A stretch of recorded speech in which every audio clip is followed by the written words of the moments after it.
진짜 희한하네. 뭐가 희한해? 아버지는 그 많은 돈을 어떻게 이렇게 감쪽같이 숨기셨지? 엄마한테 주지도 않고. 하여간 아버지는 좀, 돈 생각은 나중에 하면 안 되냐? 때 되면 나올 거 아니냐? 돈에 발이 달린 것도 아닌데 때 됐다고 저절로 나와요? 너는 왜 돈 얘기만 해? 엄마, 너는 돈밖에 모르는 것 같아.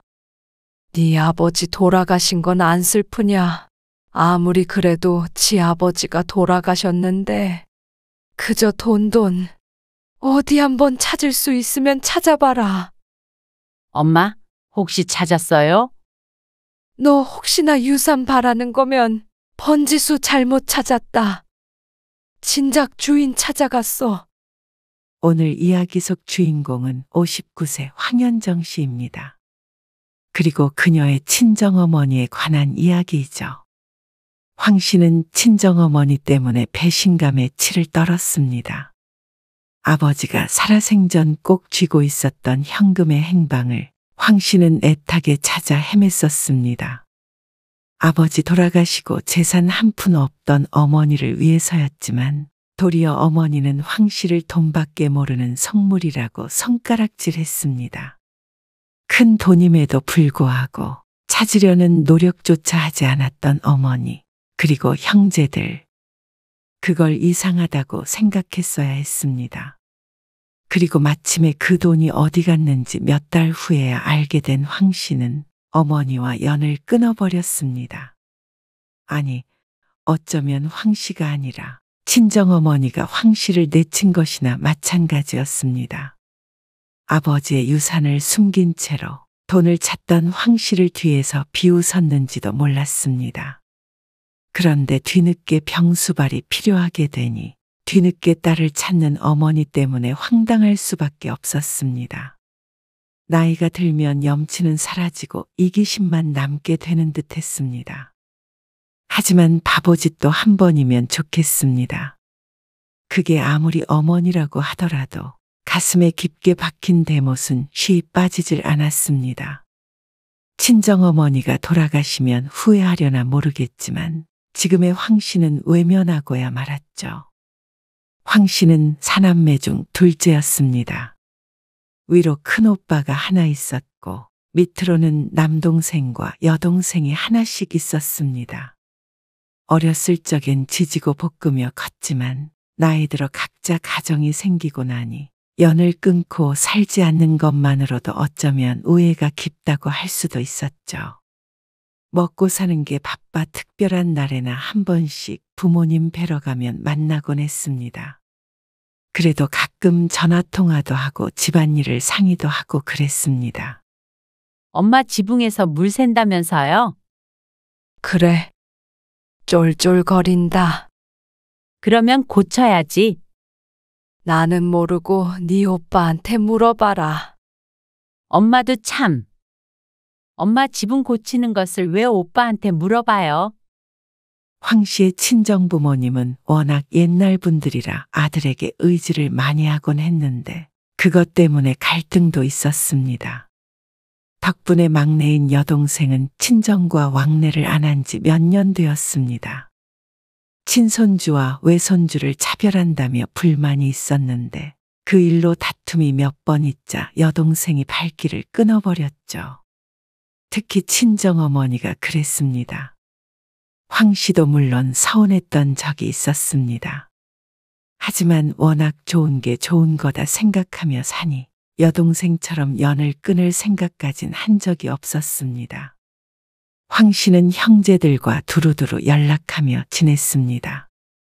여동생까지 포함해서 말이죠. 80대 부모님 앞으로 살 날이 얼마나 될지 모르니 마음 풀고 연락하고 지내라며 여동생을 설득해보기도 했습니다. 그게 얼마나 거만한 조언이었는지는 최근 들어 깨닫게 되었습니다. 4년 전 86세이던 친정아버지. 저 양반은 아무리 못해도 10년은 더 살 거야. 10년이 뭐야? 100살도 거뜬하지. 주변에서 입을 모아 말을 할 정도로 정정했습니다. 치매는 근처에도 오지 못했는지 정신도 너무나 명증했죠. 아버지, 땅 파셨어요? 여동생을 제외하고 아버지 생신에 모인 형제들. 그 중에 황 씨의 남동생이 아버지에게 물었습니다. 그러자 아버지가 고개를 끄덕였습니다. 읍내 근처에 땅을 가지고 있었는데 큰 오빠가 사업한다고 그렇게 팔아달라고 해도 꿈쩍도 안 했던 땅이었습니다. 그런데 그걸 팔았다는 소식을 듣고는 황 씨도 내심 궁금했습니다. 얼마에 파셨어요? 황 씨의 오빠가 은근한 말투로 물었지만 아버지는 불편한 헛기침 한 번을 하고 말 뿐이었습니다. 결국 집을 나설 때까지도 아버지의 무거운 입은 열리지 않았지만 그런다고 그게 비밀이 될 수는 없었습니다. 이미 동네에도 소문이 파다했기 때문이었습니다. 그것이 얼마더라? 5억 5천인가 그랬다 하더라고. 5억 5천이요? 아, 근데 네 아버지가 그 땅에 무슨 빚이 있고 그래가지고 순 4억인가 쥐었을 것이야. 4억 2천. 다들 옆집 숟가락 개수도 헤아릴 정도인데 이 정도는 별것도 아니었습니다. 그러면서 하는 소리가 황 씨의 아버지가 4억이 넘는 돈을 전부 현금으로 찾아갔다는 것이었습니다. 그 말에는 황 씨도 놀라지 않을 수가 없었습니다. 아, 근데 소문내지 말라니까. 도둑 들어. 우리 동네에 무슨 도둑이 들어? 알게 모르게 다들 쉬쉬하는 분위기였습니다. 시골 동네에 설마하니 악한 마음을 먹은 사람은 없겠지만 사람 속은 모르는 것이었습니다. 그날 밤 집에 돌아온 황 씨는 어머니에게 전화를 걸어 말했습니다. 엄마, 동네 사람들이 다 알고 있더라니까요. 그걸 왜 현금으로 들고 계셔? 누가 훔쳐가면 어쩌려고. 우리 마을에서 누가 훔쳐간다고.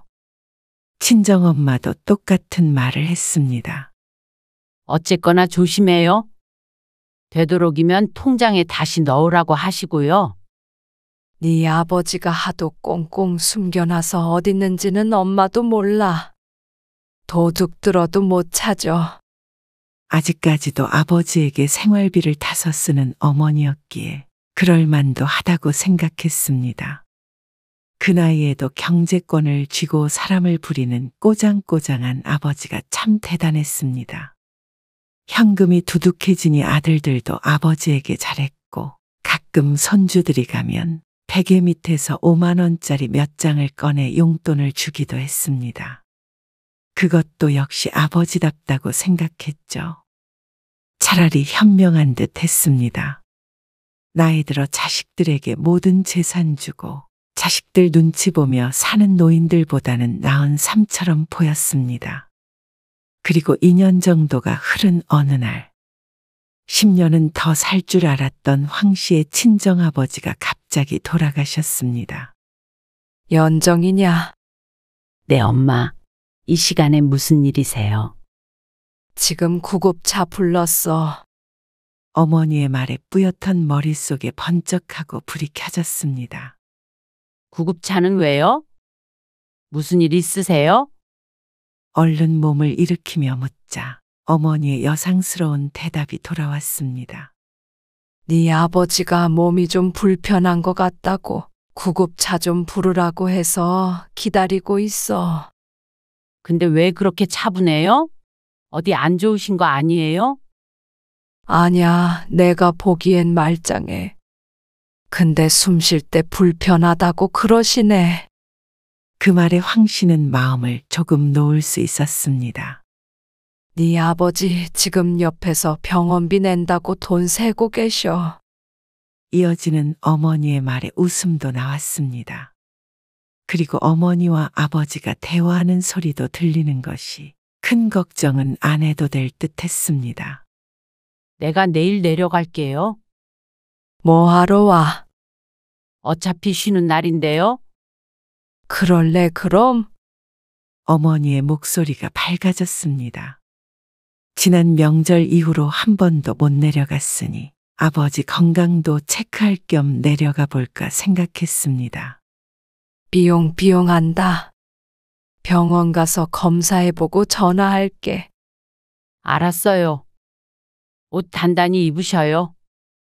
전화를 끊고도 걱정스러운 마음에 다시 잠들지 못했습니다.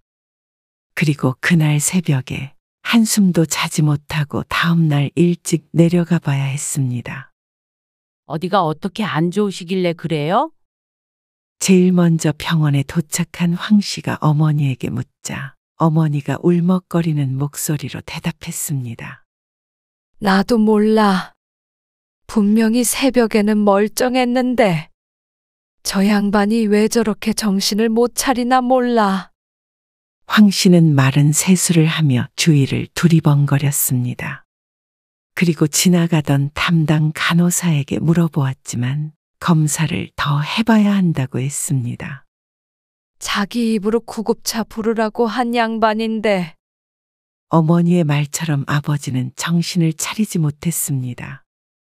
산소호흡기를 매달고 눈을 감고 있는 모습을 보니 무언가 크게 잘못된 것 같았습니다. 형제들이 모두 병원으로 왔습니다. 여동생까지도 말이죠. 아버지는 때때로 눈을 뜨기도 했습니다. 아버지, 돈 뽑아두신 거 그거 어디다 두셨어요? 큰아들의 물음에 이목이 집중되었습니다. 황 씨의 미간이 찌푸려졌습니다. 꼭 돌아가시기 전에 하는 마지막 질문처럼 느껴졌기 때문이었습니다. 그리고 이 와중에 그게 궁금한가 싶었습니다. 오빠는 시선에 아랑곳하지 않고 재차 물었습니다. 그러자 아버지가 알아들었는지 입을 뻐끔거렸습니다. 산소 호흡기 안을 집중해서 보자. 나중에라고 말하는 듯 했습니다. 아마 태어난 뒤를 뜻했던 것 같았습니다. 그리고 다음 날 또 잠시 정신을 차린 아버지에게 작은 아들인 남동생이 다급하게 같은 질문을 했습니다. 그리고 그 입술이 열리기를 빤히 쳐다보고 있었습니다. 그러나 아버지는 대답 없이 조용히 눈을 감을 뿐이었습니다. 그리고 그 눈은 다시 떠지는 일이 없었습니다. 아버지는 그렇게 돌아가셨습니다. 누구도 아버지가 그런 식으로 떠날 거라고는 생각하지 못했습니다. 한 번도 살가웠던 적 없는 무서운 아버지였고 거진 90세까지 사시다 가셨지만 그럼에도 마음 한구석이 허전한 기분이 들었습니다. 몇 년 뒤면 어머니도 이렇게 곁을 떠날 것을 생각하자 삶의 일부분을 잃어버린 것만 같았죠. 정신없는 가운데 장례는 치러졌고 아버지가 돌아가신 지 열흘쯤 뒤에 주말에 황 씨와 남동생이 내려갔습니다. 아버지 유품을 정리하기 위함이었는데 남동생이 행동거지가 이상했습니다. 뭐해? 옷 꺼내라니까? 가만히 있어봐. 그러면서 이불이 있는 농이며 서랍장이며 여기저기 뒤져보았습니다. 너 돈 찾니? 아버지 장례에 잠시 잊고 있었습니다. 그러고 보니 큰일이었습니다. 2년간 펑펑 썼다고 해도 큰 금액이 남아있을 것이었습니다. 그리고 아버지가 돈을 펑펑 쓰는 사람도 아니었습니다. 그렇다면 아무리 못해도 3억 이상은 어딘가에 숨겨져 있을 것이 분명했습니다. 어차피 집에 있기에 급하다고 생각하지 않았지만 아무리 뒤져도 돈의 행방은 묘연했습니다. 나도 모른다니까 그러네. 네 아버지가 나한테 그런 거 말할 위인이야? 어디 있는지 그리고 얼마가 남았는지조차 모른다는 어머니. 그 다음 주에 오빠까지 내려와서 온 집안을 샅샅이 뒤졌지만 나오지 않았습니다. 그런데 문제는 당장에 어머니가 쓸 생활비조차 없다는 것이었습니다. 통장에도 돈이 하나도 없다고요? 글쎄 그때 다 뽑았다니까. 네 아빠가. 엄마 통장에는요? 생활비 받아 쓰는데 내가 돈이 어디 있어. 일단 이걸로 쓰세요. 찾아보면 더 나오겠죠? 황 씨는 베개실 안에서 발견한 5만 원짜리 9장을 어머니에게 내밀었습니다. 집 안에다 둔 것은 맞는 것 같다고 하니 언젠가 찾을 수 있겠거니 생각했습니다. 황 씨는 아버지가 참 야속하고 원망스러웠습니다. 그래도 평생 함께 한 배우자인데 어떻게 돌아가시면서 어머니에게조차 돈 한 푼 안 남기고 가실 수가 있는지 너무하다 싶었습니다. 자식들에게는 안 주더라도 적어도 어머니에겐 어디 있는지 알려주었어야 했습니다. 그 뒤로 황 씨는 한 번씩 내려갈 때마다 집안을 뒤졌습니다. 장독대나 마당 구석구석 살피고 장판도 들춰보았습니다. 하지만 변기 뚜껑까지 열어보았는데도 보이지 않았습니다. 창고에도 없네. 엄마, 다 찾아본 거는 맞아요? 나도 다 찾아봤지. 누가 가져간 거 아니에요? 아버지가 병원에 실려가고 정신없는 틈을 타서 동네 사람이 와서 가져갔다고 보는 게 더 그럴듯했습니다. 그게 아니라면 이렇게 못 찾는 것도 말이 안 됐습니다. 설마 그랬겠어. 엄마는 왜 그렇게 태평한 거예요? 걱정한다고 나오냐. 지내다 보면 어딘가엔 있겠지. 어머니의 말에 한숨을 내쉬었습니다. 결국엔 또 아무런 소득 없이 돌아왔죠. 베개 안에 있던 생활비도 이미 다 썼을 테니 돌아오며 생활비에 쓰라고 또 100만 원을 드리고 왔습니다. 하지만 언제까지 이렇게 용돈을 드리며 지낼 수는 없었습니다. 남편도 그러라고 했지만 평생 이럴 수는 없었죠. 그런데 아버지가 돌아가신 지 2달이 됐는데 다른 형제들은 도무지 돈을 찾으려고 하지 않았습니다. 처음에 왔을 땐 눈에 불을 켜고 뒤지더니 이제는 시들해진 모양이었습니다. 일단 우리끼리 얼마씩이라도 모아서 엄마 생활비 챙겨드리자. 돈 찾을 때까지 쓸 돈은 갖고 계셔야지.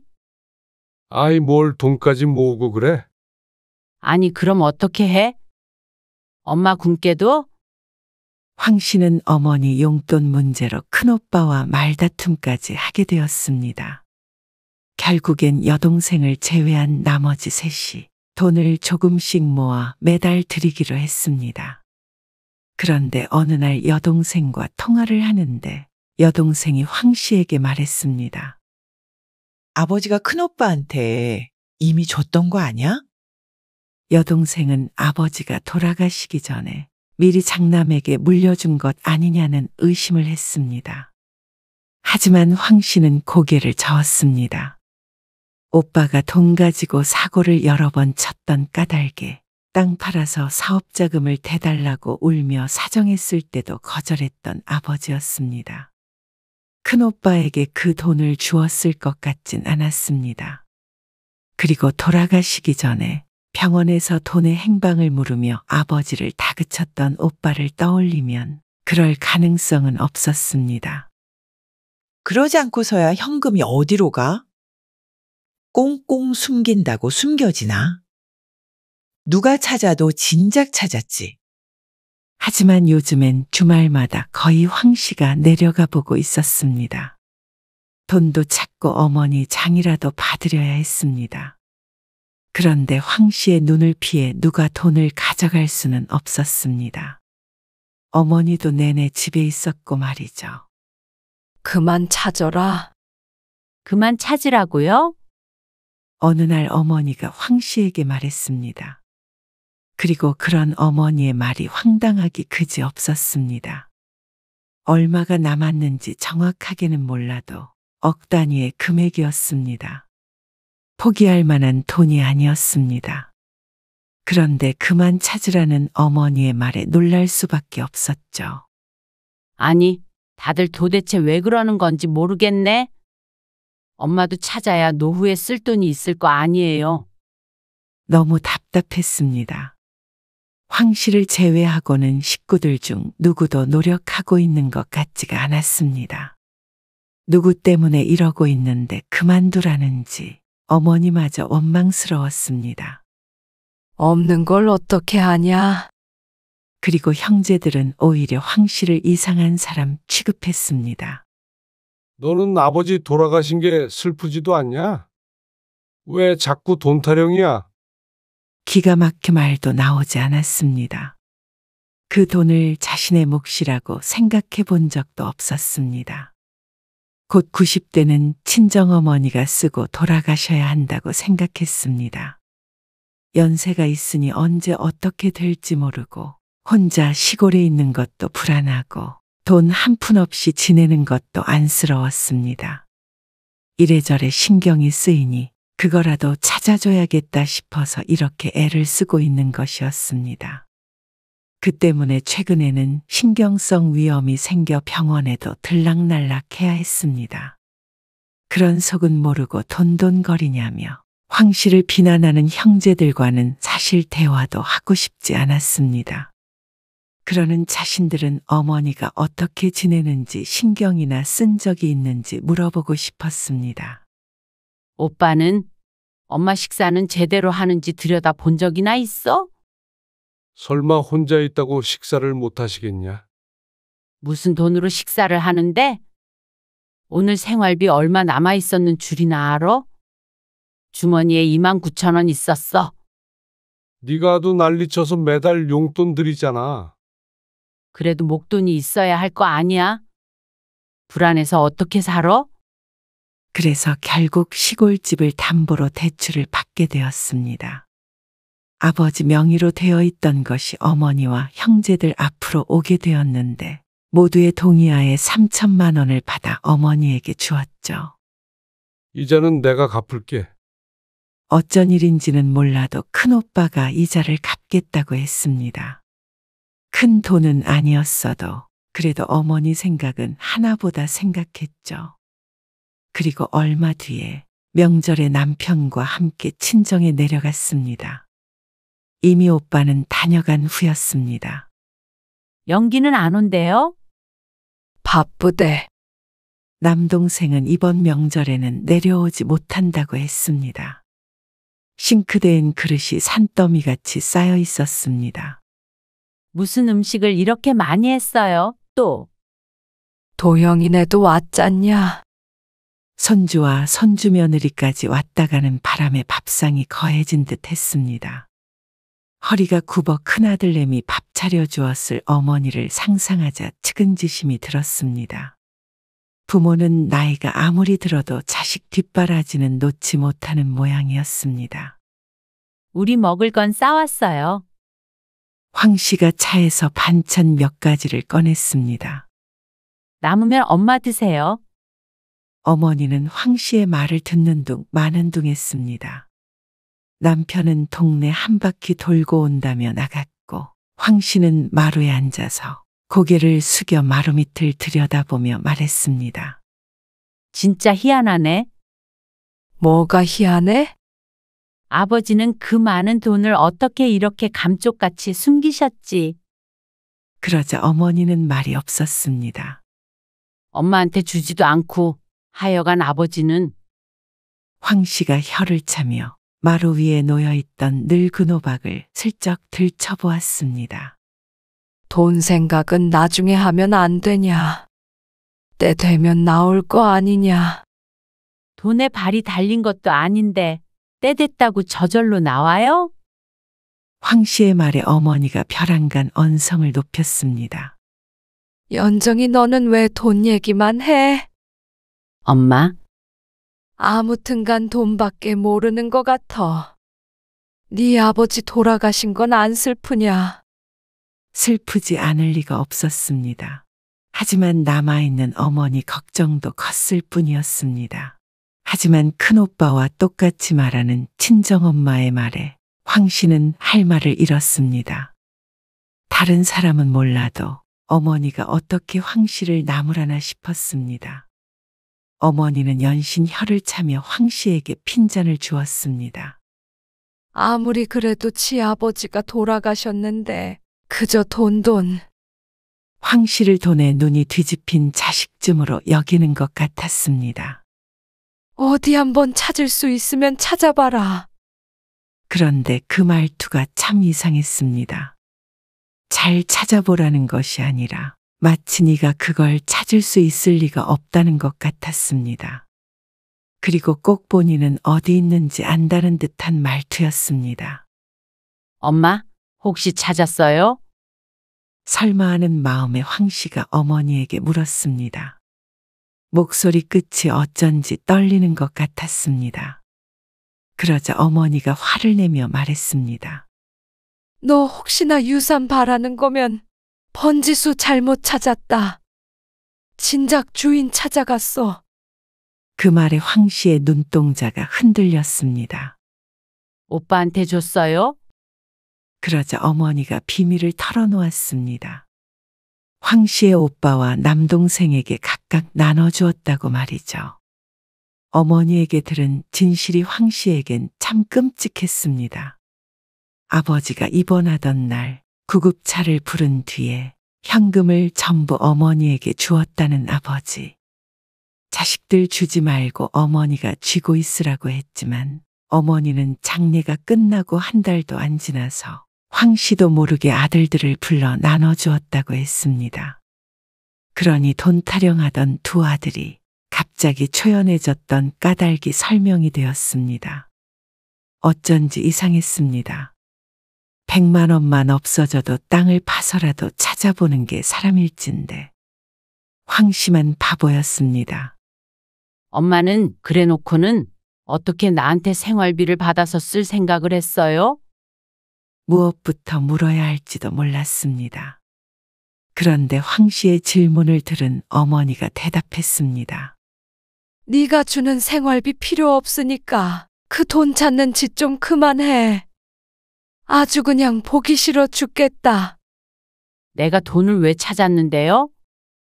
엄마 노후자금 없어진 거 찾아주려고. 핑계도 좋다. 네 속내를 누가 모를 줄 알고? 딸은 시집 가면 출가 외인이야. 키워봤자 다 소용없는 거라고. 어느 누가 딸에게 재산을 남겨줘? 남의 집 식구인데. 배은망덕하기는. 그러자 황 씨는 전의를 잃었습니다.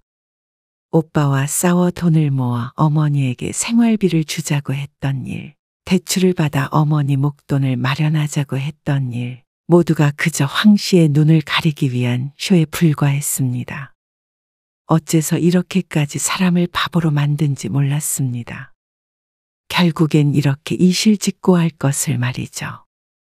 비밀로 하고 말고 할 것도 없었다. 당연히 물려받아도 아들들이 받아야 하는 거 아니냐. 너도 아들 있으니 알 거 아니야.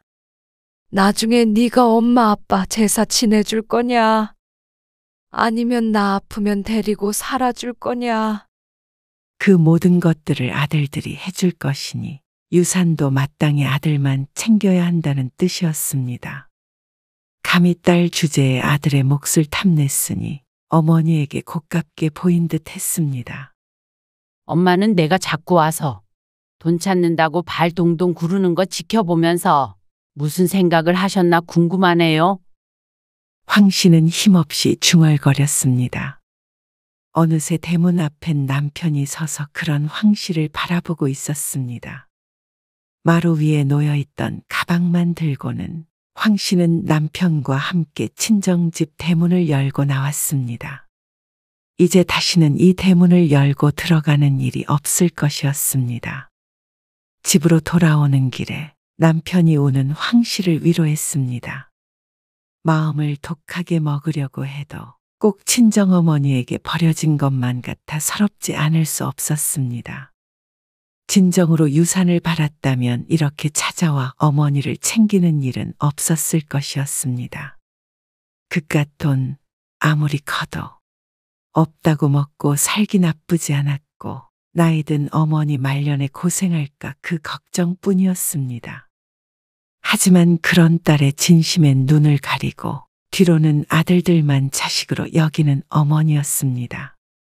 옛날 분이라 아들 하는 것은 알고 있었지만 설마 이럴 줄은 몰랐습니다.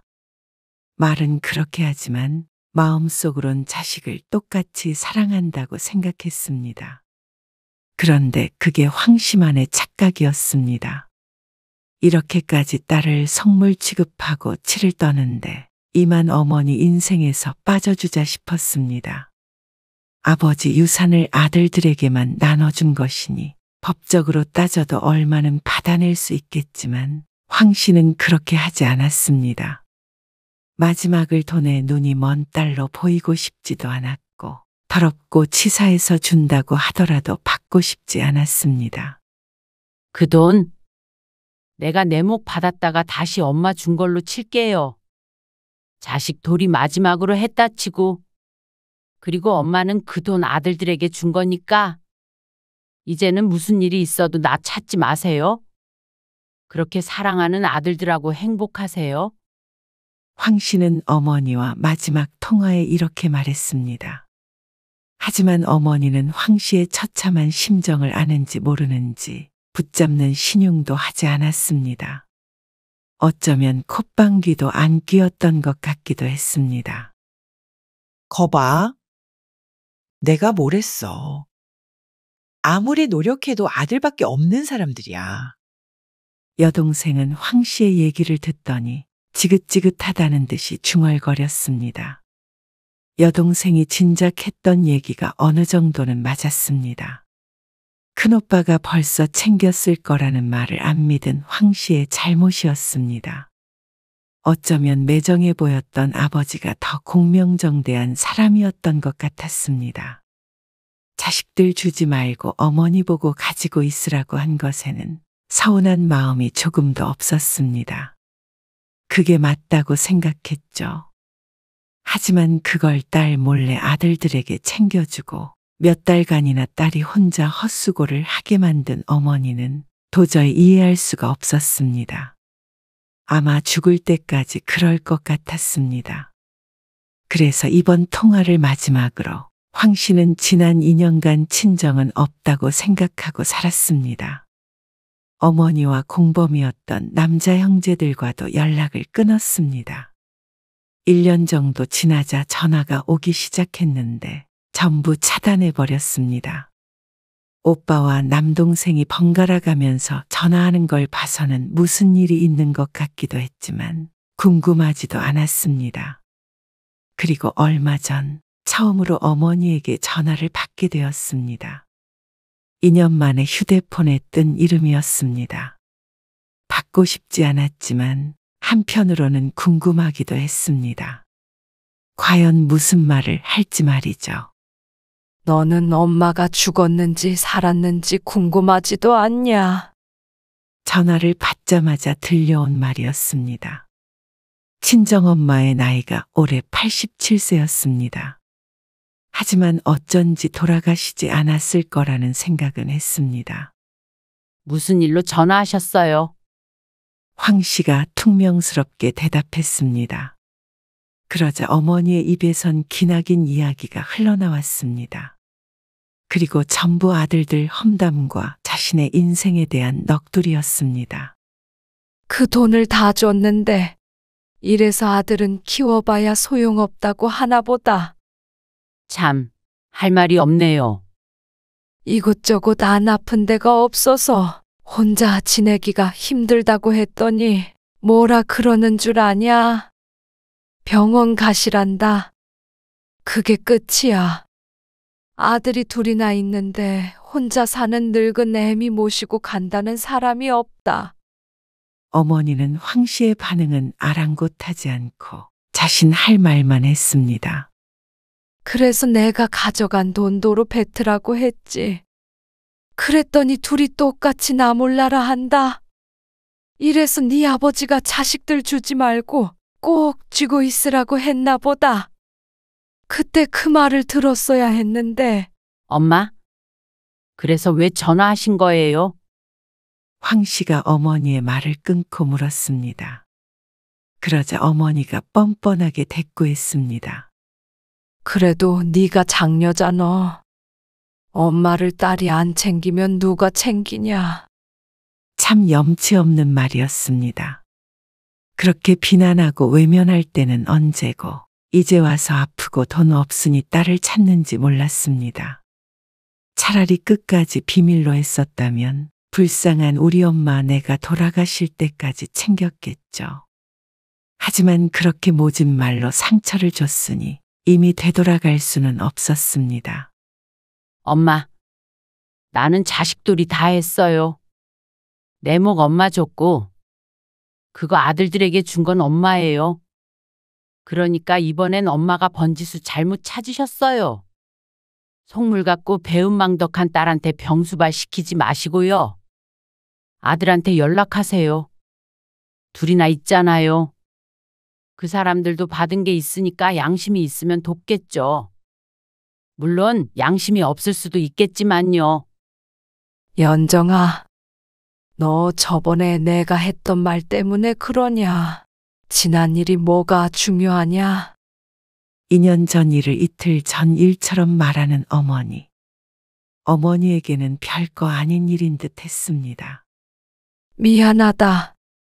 근데 살다 보면 부모 자식 간에도 섭섭한 게 있는 법이잖냐. 근데 그거 하나하나 어떻게 다 따지면서 사냐. 그래도 부모라고 하나 남았는데 이렇게 남처럼 살면 네 맘도 편하겠니? 엄마 외면하고 발 뻗고 잠이 오겠어. 나 좀 너희 집으로 데리고 가라. 지난 2년간 저 무척 잘 지냈어요. 발도 잘 뻗고 잤고요. 그리고 외면한 건 제가 아니라 엄마인 거 아시잖아요. 저희 집이요? 저는 엄마한테 바라는 거 하나 없어요. 유산도요. 그러니까 엄마도 저한테 아무것도 바라지 마세요.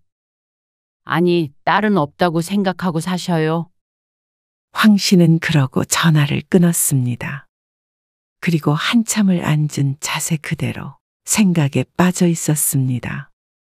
남편이 부를 때까지 얼마나 시간이 흘렀는지도 몰랐습니다. 남편이 걱정하며 말을 걸었습니다. 나 괜찮아. 남이 아니기에 당장 훌을 털어버리고 일어나는 건 어렵겠지만 더는 부질없는 생각은 하지 않기로 했습니다. 부모 자식 사이도 이렇게 끝이 날 수가 있었습니다. 그리고 먼저 끈을 놓은 건 어머니였으니 죄책감을 가질 필요도 없었습니다. 아들이 둘이나 있으니 황 씨의 걱정까진 필요하지도 않을 것이었고 말이죠. 황 씨는 자신의 인생이나 잘 살아보자 싶었습니다. 내 가족만 생각하면서 행복하게